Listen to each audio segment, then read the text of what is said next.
Je voudrais d'abord prendre le temps de saluer le travail que nous menons avec le Fonds pour l'insertion des personnes handicapées dans la fonction publique. Comme je soulignais en ouverture de cette étape du Tour de France, nous agissons en bonne intelligence dans le cadre d'un partenariat fructueux.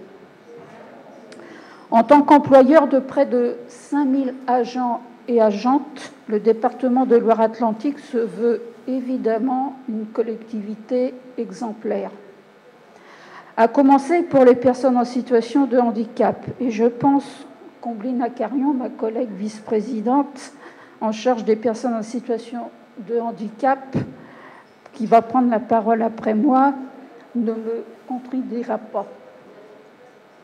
Depuis maintenant 16 ans, l'engagement fort du département pour le recrutement et le maintien dans l'emploi des personnes en situation de handicap est soutenu financièrement par le FIPHFP. Ce partenariat s'est traduit par l'adoption de 4 conventions par le passé. Aujourd'hui, nous avons signé devant vous la 5e convention pour la période 2024-2026. Celle-ci permettra un investissement total d'1,8 million d'euros, auquel le FIPHFP participera à hauteur de 907 000 euros. Mais je dirais que derrière ces montants, ce sont des femmes et des hommes que nous allons accompagner, soit par un recrutement, soit par le maintien dans l'emploi. Et la fonction publique, avec la variété des métiers dont elle dispose, représente un levier important pour l'insertion. Je ne vais pas détailler tous les axes portés par le département à cette occasion, mais en voici quelques-uns quand même. Il s'agit d'abord de soutenir le recrutement des personnes en situation de handicap, grâce par exemple à des actions de sensibilisation, mais aussi de mener des actions engagées autour des maladies chroniques à travers la sensibilisation des encadrants et encadrantes et des services de ressources humaines à la santé mentale et au handicap. Il s'agit aussi d'élaborer et de mettre en œuvre un plan de prévention de l'usure professionnelle spécifique aux agents et agentes en situation de handicap, en aménageant notamment les fins de carrière.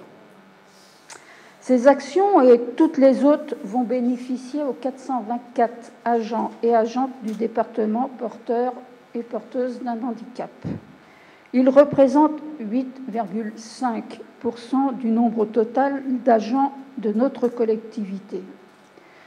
Vous le voyez, même si nous sommes au-dessus du taux légal de 6% et de la moyenne, nous pouvons encore faire mieux. Et c'est notre ambition dans le cadre de cette 5e convention. Cette marge de progrès, nous comptons la franchir avec cette 5e convention.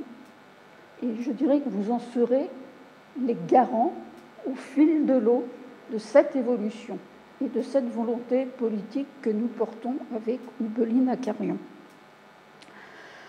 Je voudrais vivement vous remercier pour votre accompagnement, pour vos conseils, pour l'accueil que nous avons eu avec la Direction des ressources humaines et sociales lors de l'audition de présentation de notre dossier.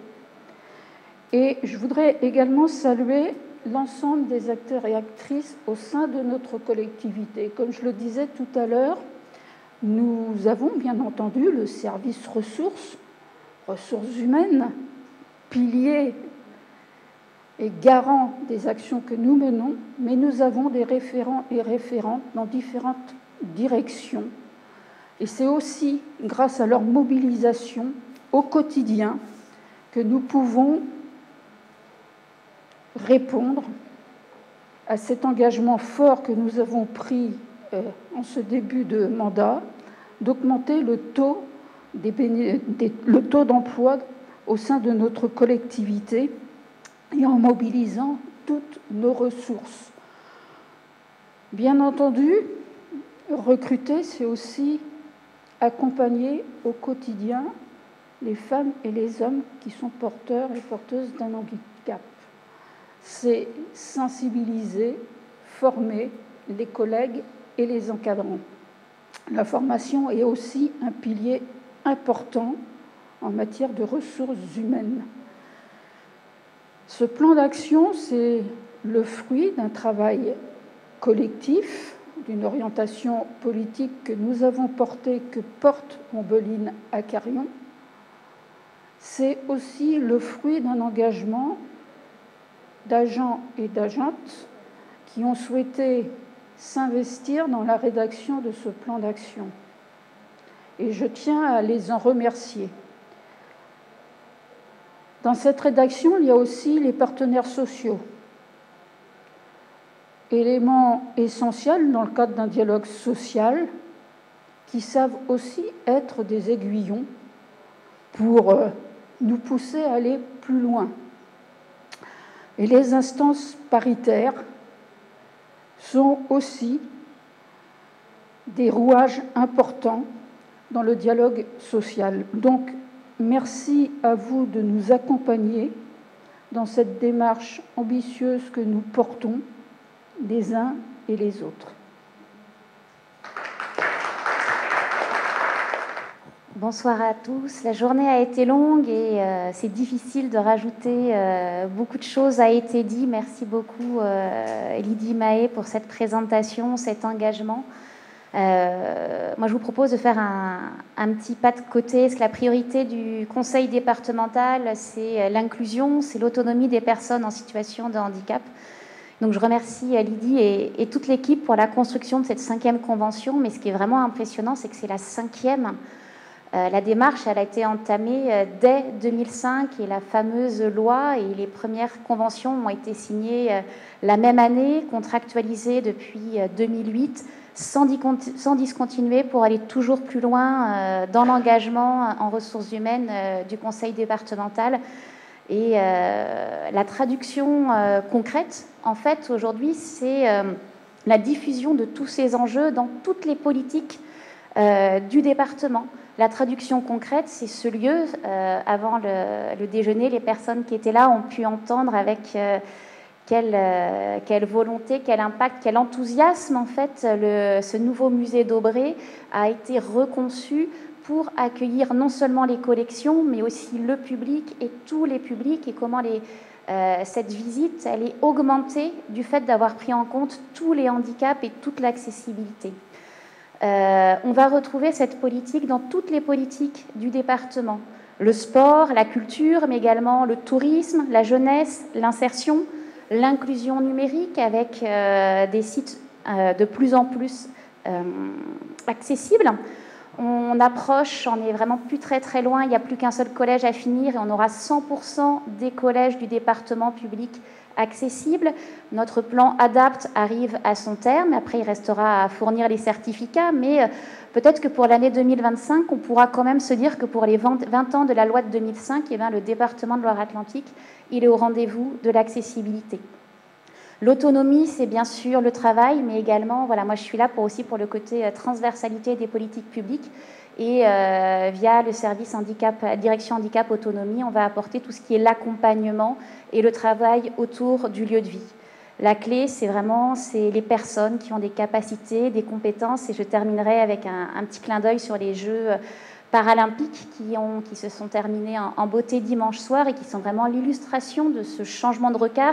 Toute cet après-midi, on a vu des personnes qui ont montré leur capacité et aussi leur capacité à faire évoluer leur service, parce que quand on se pose les bonnes questions, eh ben, on va plus loin.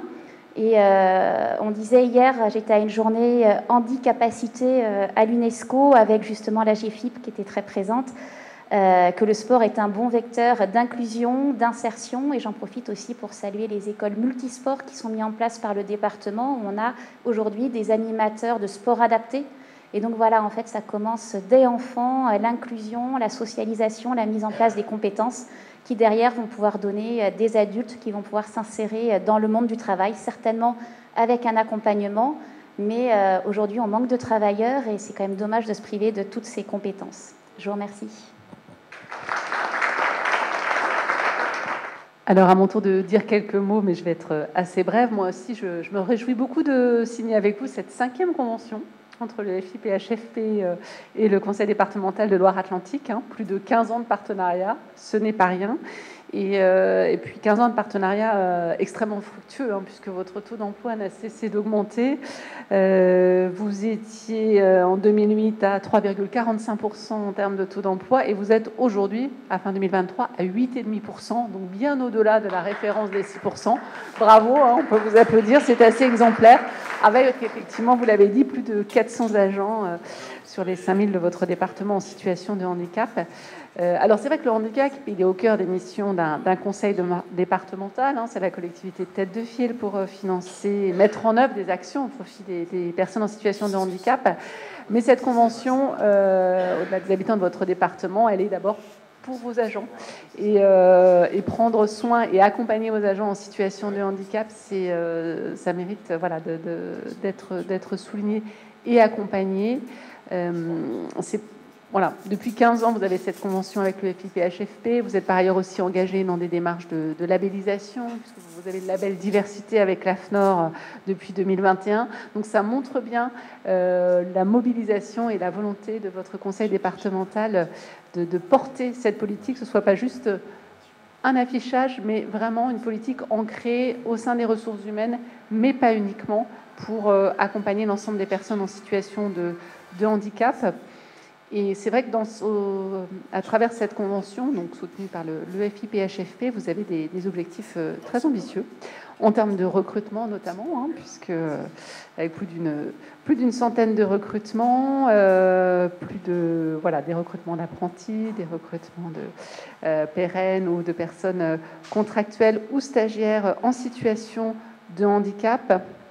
Vous avez parlé tout à l'heure aussi d'actions de sensibilisation à la santé mentale et au handicap pour tous les encadrants et les services des ressources humaines, et ça rejoint complètement les échanges que nous avons pu avoir cet après-midi sur la santé mentale et le handicap psychique, avec l'importance de sensibiliser, d'en parler pour dédramatiser et permettre une insertion professionnelle réussie. Vous êtes également très engagé sur le plan de l'accessibilité numérique. Et ça, c'est un axe fort soutenu par le FIPHFP également, puisque vous avez un schéma directeur défini depuis 2021 également, avec un référent accessibilité numérique à 100% sur ces sujets-là, et ce n'est pas si fréquent, donc ça mérite d'être souligné. Et autre innovation que je voulais aussi souligner, c'est le fait que, effectivement, vous avez prévu d'élaborer un plan de prévention de l'usure professionnelle spécifique aux agents en situation de handicap, avec des activités de bien-être, des activités sportives adaptées, avec des ateliers adressés uniquement aux agents en situation de handicap pour quelque part prévenir l'aggravation du handicap et leur permettre de dérouler un parcours professionnel le plus riche possible. Et ça, pour nous, c'est important. Je pense qu'on va suivre de près ce que vous faites dans le cadre de ce plan de prévention de l'usure professionnelle, parce que je suis sûre que ça pourrait être source d'inspiration pour d'autres collectivités, pour d'autres employeurs publics. On le sait, les carrières s'allongent. L'usure professionnelle est un sujet qui se pose avec de plus en plus d'acuité, d'autant plus pour les personnes en situation de handicap. Donc, on est ravis que des employeurs publics se saisissent du sujet à bras-le-corps, expérimentent, tentent, innovent. Et ce sera sûrement riche d'enseignements pour nous tous. Donc un grand merci pour votre engagement. Engagement à travers cette convention, mais pas que, puisque, mesdames les vice-présidentes, vous êtes aussi membre actif du comité local renouvelé du FIPHFP pour la région Pays de la Loire. Merci pour cet engagement qui se rajoute à une charge de travail, à un quotidien, j'imagine, déjà bien rempli. Mais c'est vrai que votre regard, votre expérience d'élu local est vraiment précieux au sein de ces comités pour voir comment on peut mieux accompagner les employeurs publics sur ces thématiques. Un grand merci aussi à Laurent Félix, directeur territorial handicap, qui vous a accompagné dans l'élaboration de cette 5e convention. Et avec qui vous avez vraiment su nouer des relations de confiance. Ça se sent, ça se voit à travers tous nos échanges. Et donc cette convention que j'ai l'honneur de signer, c'est à la fois l'aboutissement d'un gros travail, saluer l'ensemble des équipes des ressources humaines mobilisées sur le sujet, mais c'est plus qu'un point d'arrivée, c'est avant tout un point de départ, hein, finalement un nouvel élan pour votre politique handicap, pour aller encore plus loin. Et vous pouvez compter sur le FIP pour rester mobilisé à vos côtés tout au long de cette convention.